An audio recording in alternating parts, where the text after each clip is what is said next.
오늘은 속회공과 24과 역사하시는 성령님에 관해서 말씀을 나누도록 하겠습니다. 오순절 성령 강림 사건 이후에 복음이 초대교회를 통해서 폭발적으로 전해졌습니다.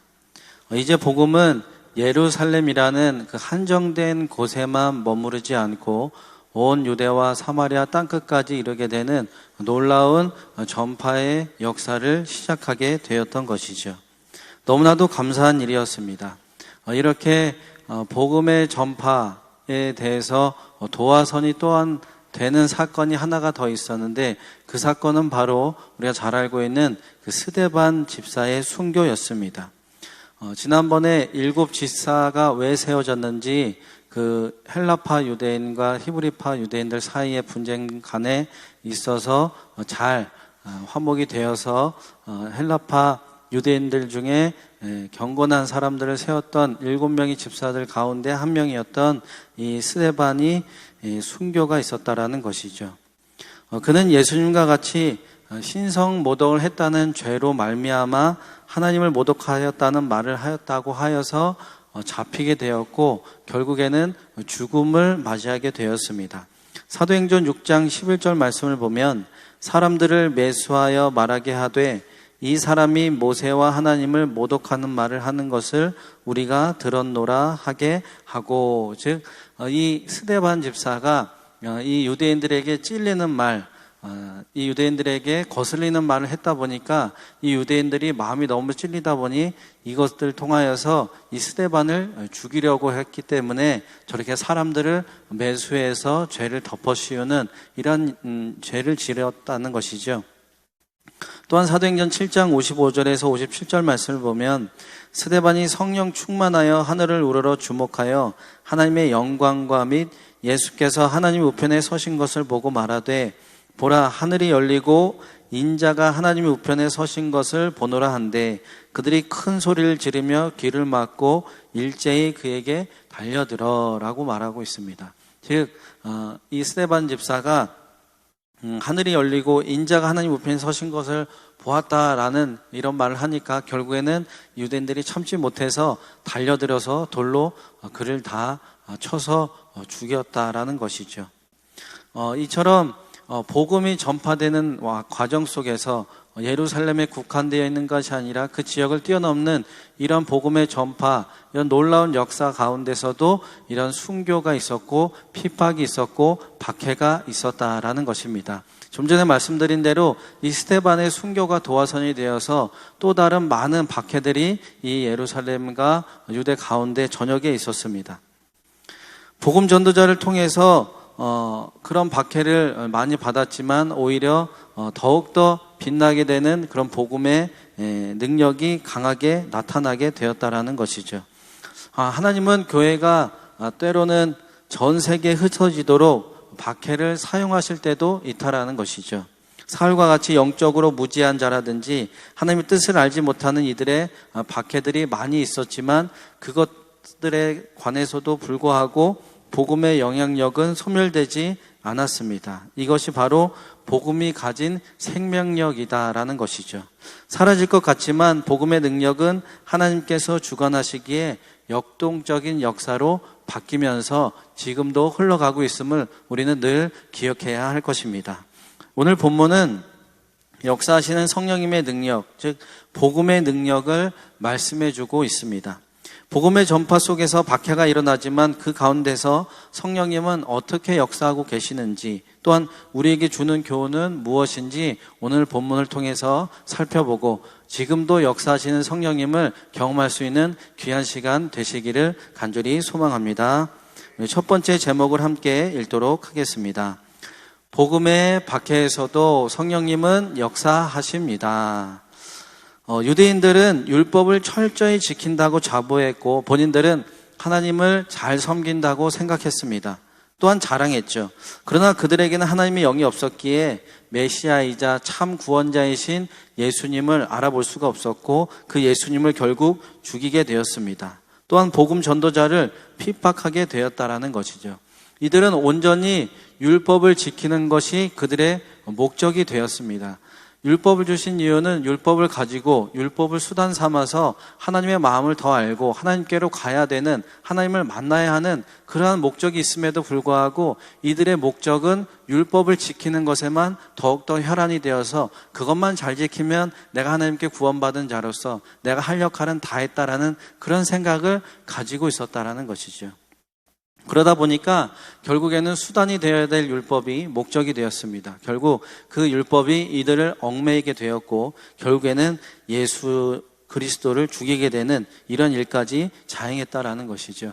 그 중심적인 역할에서 더욱더 힘을 내서 그 일을 자행했던 사람이 누구냐? 바로 사도 바울이었습니다. 그는 수데반을 죽이는 일에 가담했고 누구보다 열심히 교회를 핍박했습니다. 오늘 1절 말씀에도 보면 사울은 그가 죽임 당함을 마땅히 여기니라 라고 말씀하고 있죠. 직역본으로 다시 한번 보니까 사울은 그를 죽이는 일에 동의하였다라고 말하고 있습니다. 그는 당연히 죽어야 될 사람입니다. 그를 당연히 죽입시오라고, 그를 죽입시다라고 하고 동의했다라는 것이죠. 또한 8장 1절 지속적으로 읽어보면 그날에 예루살렘에 있는 교회에 큰 박해가 있어 사도 외에는 다 유대와 사마리아 모든 땅에 흩어지니라 라고 나옵니다.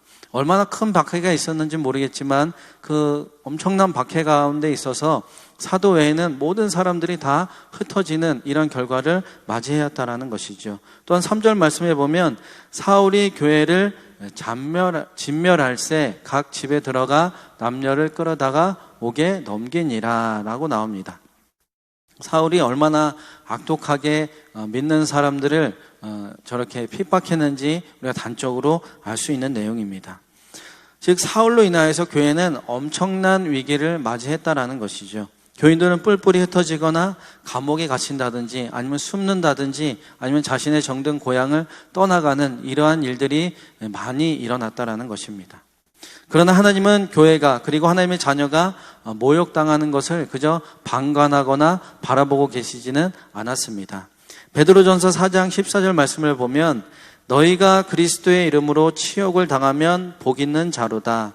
영광의 영 곧 하나님의 영이 너희 위에 계심이라 라고 말씀하고 있습니다. 즉 핍박과 모욕을 당하는 자녀를 그냥 바라만 보시는 것이 아니라 내버려 두리는 것이 아니라 가서 보호하시고 안아주시고 다시금 그들에게 힘을 주시는 역사하시는 이러한 성령님으로 인하여서 이 핍박을 계기로 복음 전조자들이 온 세계에 나갈 수 있도록 주님께서 함께해 주셨다라는 것이죠.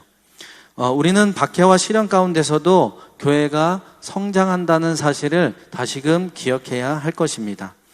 민들레꽃 씨를 불면 여러분 민들레꽃이 다 불어보셨죠? 이렇게 시골길 지나가다가 아니면은 길가에 가다가 보면 이렇게 아름답게 한 솜 모양처럼 이렇게 돼 있는 거 예쁘긴 하지만 왠지 모르게 꺾어가지고 불고 싶은 그런 충동이 있는데 지나가다가 꺾어서 훅 불게 되면 그것이 우리는 잘 알고 있죠. 그 씨가 어디든지 가가지고 다 해서 또 자라겠지. 이것이 또한 이것의 방법이겠지. 이렇게 생각합니다. 그러나 민들레꽃씨는 흩어져서 본인들은 다 죽는다 이렇게 생각할지 모르겠습니다. 그러나 자신들은 어느 곳에 알지 못하는 곳에 또한 흘러가서 그곳에서 또 다른 생명을 다시금 잉태한다라는 사실이죠. 지금도 우리들은 무언의 핍박과 또한 박해를 받고 있다고 저는 생각하고 있습니다. 세상의 질타를 한 몸에 받고 있는 것이 지금 이 세상의 현 시대에 살고 있는 교회이자 또한 기독교인들이고 또한 그리스도인들이고 또한 하나님의 자녀라는 사실이죠. 문제가 터졌다 하면 교회입니다. 교회에서 무슨 일이 일어났고 또한 목사님 무슨 일을 했고 또한 교인들이 어떤 일을 저행했고 아주 교회 뉴스에서 무슨 얘기만 나오면 이제는 가슴도 쿵 떨어지지 않는 아유 또 이렇구나라는 이제는 아예 만연적이 돼버리는 그런 심정처럼 너무나도 많은 일들이 일어나고 있다는 것이죠. 그러나 우리가 그것을 보면서 낙심하거나 그냥 무신경하고 아유 또 일어났구나 이렇게 하지 말아야 한다는 것입니다. 왜냐하면 이러한 상황에서도 성령님은 지속적으로 역사하고 계시기 때문입니다. 그것들을 통해서 또 다른 복음이 흘러가게 하시고, 그것들을 통해서 우리가 알지는 못하지만 하나님의 방법과 하나님의 형식대로 또 다른 무엇인가가 만들어져 가고 있음을 우리는 인정하며 나아가야 한다는 것이죠. 우리가 할 일은 무엇이냐? 이러한 것들을 통하여서 또 다른 역사가 일어나기를 기대하면서 하나님의 선한 뜻이 무엇인지를 늘 간구하며 묵상하며 나아가는 것이 저와 여러분의 할 일이다라는 것입니다. 복음의 바크 가운데서도 우리는 역사하신 성령님을 늘 바라보며 나아가야 될 줄로 믿습니다. 그렇다면 오늘 이 현시계 속에서도 분명히 성령님은 역사하시고 또 다른 놀라운 복음의 역사를 이루실 것이기 때문입니다. 이 시간 온전히 역사하신 성령님을 바라보는 저와 여러분이 되시기를 예수님의 이름으로 간절히 소망합니다. 두 번째 제목을 읽도록 하겠습니다. 박해 속에서도 성령은 역사하셔서 능력이 나타납니다. 초대교회 성도들은 흩어지는 불꽃처럼 가는 곳마다 복음의 불꽃을 일으켰습니다. 그 중에 스데반의 친구이자 동료였던 빌립의 활약이 특별히 눈부셨습니다. 성령이 역사하시니 이 성령의 능력이 빌립에게 나타났다는 것이죠. 교회에 큰 박해가 일어났을 때 빌립도 아마 도망을 갔던 것 같습니다. 그 지역에 있을 수가 없으니까 다른 곳으로 피신해서 갔죠. 옷가지 몇 개와 조금의 양식을 쌓은 보따리 하나를 들고 아마 급하게 이 예루살렘 지역을 빠져나왔을 것입니다. 감옥에 갇히는 것은 피하였지만 그렇다고 마땅히 갈 곳도 없었습니다. 저 이집트라는 그 외딴 지역에 갈 수도 없었고, 또한 어차피 그곳을 가기 위해서는 커다란 험난한 광야를 거쳐가야 했기 때문에 갈 수 없었던 것이죠. 그렇다고 해가지고 시리아는 너무 멀었고, 그렇다고 유다는 너무 가까워서 어디든 추격해오면 금방 잡힐 것 같은 그런 마음이 있었기 때문입니다. 언뜻 생각나는 곳이 하나가 있었는데 그곳이 어디냐? 바로 사마리아 지역이었습니다.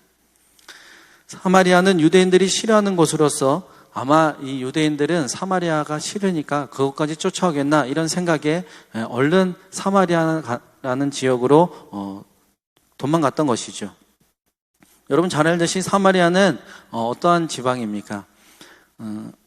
유대인들이 사마리아 사람들과 상종하지 않게 된 이유가 있었는데 그 이유는 바로 주전 8세기로 돌아가 보게 되면 알 수가 있죠. 솔로몬 임금이 죽은 뒤에 나라가 두 개의 나라로 나뉘어졌습니다. 남유다와 북이스라엘이라는 두 개의 나라로 나뉘어지게 되었죠. 북쪽의 10지파가 다윗 왕조에게 등을 돌려 독립하여서 이스라엘이라는 나라를 세워서 나갔고, 할 수 없이 남쪽에 남은 유다와 베냐민 두 지파로 유대라는 나라가 이어지게 되었습니다. 이스라엘과 유대 나라는 아브라함의 후손이고 또한 같은 민족이면서 오랫동안 서로 싸우고 다투며 지냈습니다. 마치 우리나라가 남북으로 갈라져서 서로 싸우고 지금도 분열돼서 서로 이렇게 힘든 과정 속에 있는 것과 마찬가지로 이러한 삶을 살아왔다라는 것이죠. 그렇게 한 200년을 지내오다가 보니까 먼저 북이스라엘이 멸망하게 되는데, 이 주전 721년에 아수르라는 나라가 침공하여서 이 북이스라엘이 멸망하게 됩니다. 북이스라엘을 멸망시킨 아수르는 이 상류층 사람들을 아수르 나라로 압송해 가게 되죠. 점령하는 나라마다 각 나라의 특색이 있는데 이 아수르라는 나라의 특색은 무엇이냐 하면 서로 혼혈하게 만드는 그러한 특성이 있는 이런 나라였습니다. 즉, 이 북이스라엘의 사람들을 포로로 데리고 가고 또한 자신들의 살던 아수르 나라에 살던 사람들을 북이스라엘로 이주시켜서 거기에 또 삶을 살게 했던, 이렇게 혼합하게 삶을 살게 했던 그런 나라의 특색이 있었다라는 것이죠. 그러다 보니까 이 이스라엘이 혼혈이 되었던 것입니다. 거룩한 유대인들만 돼 있던 것이 아니라, 이스라엘 민족이 있었던 것이 아니라 다른 이방 민족과 섞여 살게 되는 그러한 역사가 있었다라는 것이죠. 그래서 유대인들은 북이스라엘 사람들을 순수한 아브라함의 피를 더럽힌 사람들이라고 지적하기 시작했습니다. 그리고 멀리하기 시작했죠.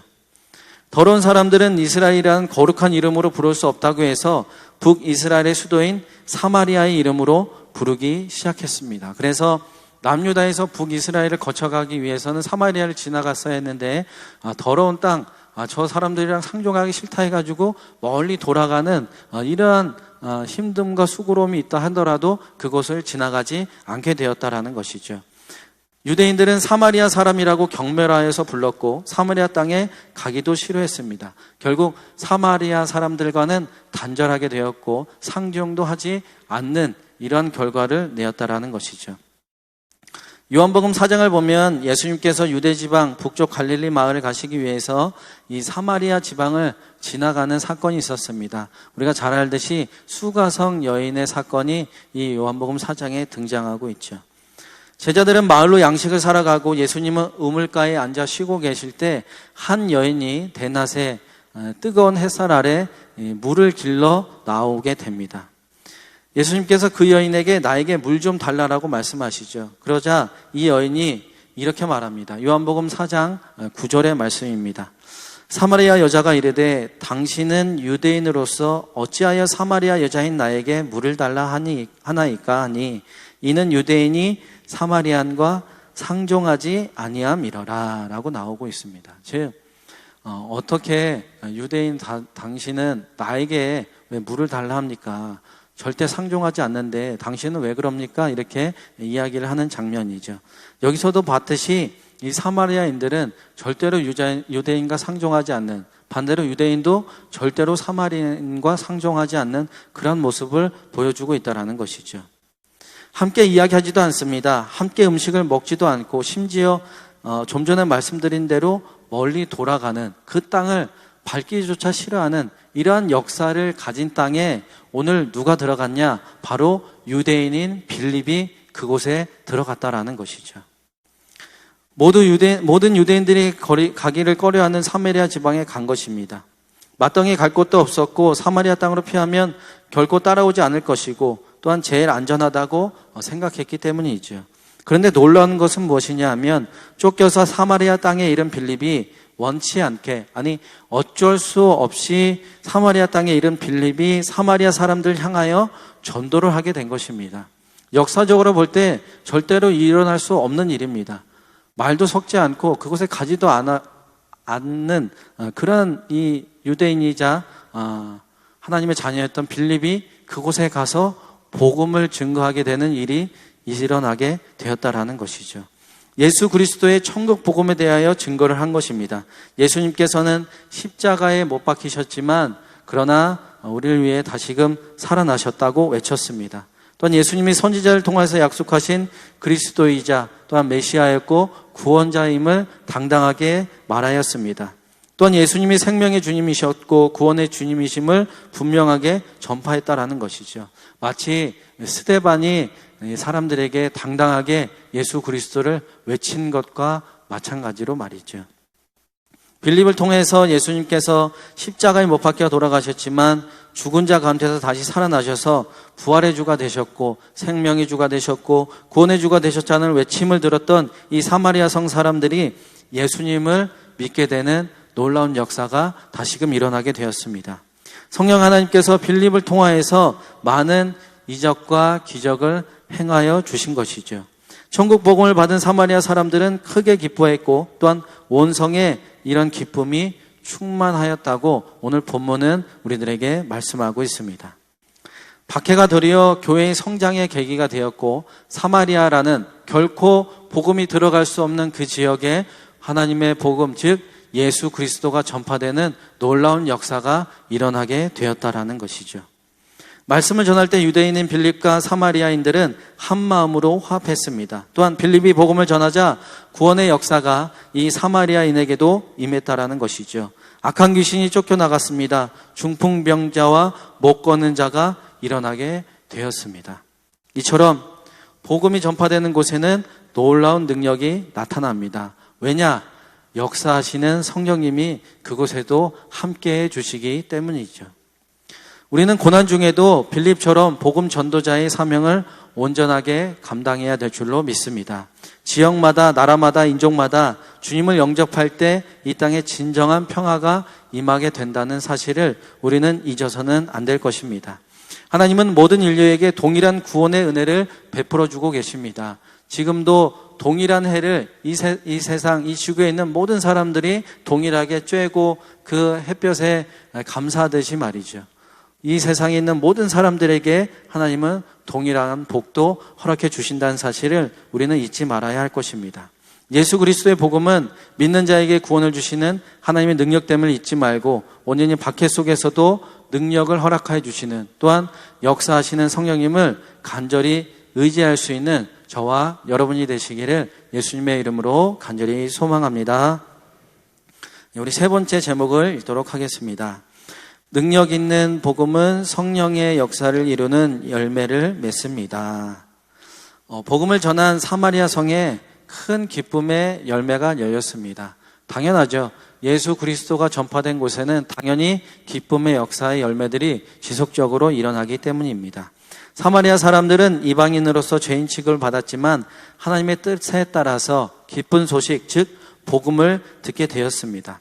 복음을 듣고서 영접하는 사람은 누구나 기쁨을 얻습니다. 그냥 기쁨이 아니라 큰 기쁨을 얻는다라는 것이죠. 또한 하나님의 진노로부터 해방되었습니다. 하나님과 다시금 화목되는 역사가 이루어지게 된 것입니다. 또한 더 나아가 천국의 영원한 생명이 이들에게 임했습니다. 그저 이 세상 삶이 끝이 아니라 저 천국에 나를 위해 예배하신 그 천국이 있다는 사실, 영원한 생명을 우리에게 허락하였다는 그 사실을 이들도 듣게 되었다라는 것이죠. 사마리아인들은 누구에게도 듣지 못한 소식을 들었습니다. 그래서 이 큰 기쁨이 사마리아 성 온 전체에 임했다라고 오늘 본문은 말씀하고 있습니다. 이처럼 복음이 전해지고 그리스도가 전파되는 곳에는 기쁨의 열매가 충만합니다.